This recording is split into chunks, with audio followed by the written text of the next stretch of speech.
حضور نے ارشاد فرمایا، اے عمر، اگر مجھے لوگوں کے سست ہو جانے کا ڈر نہ ہو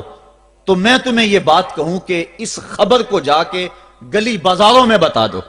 اور 4 اشخاص کی جنت کی گواہی دے دو کہ انہیں جنت میں جانے سے کوئی شے نہیں روک سکتی۔ عرض کی حضور کون کون؟ فرمایا ایک وہ عورت جس نے اپنی ساری محبتیں اپنے خامد پہ نچھاور کر دیں اور وہ اس حال میں مری کہ اس کا خامد اس پہ راضی تھا۔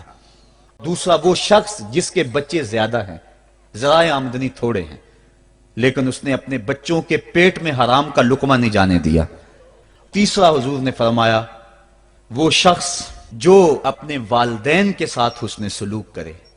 اور چوتھا وہ شخص کہ جس نے ایسی سچی توبہ کی کہ گناہوں کی طرف پلٹنا اس کے لیے اتنا مشکل تھا، جس طرح جانور کے تھن سے نکلا ہوا دودھ واپس نہیں جا سکتا،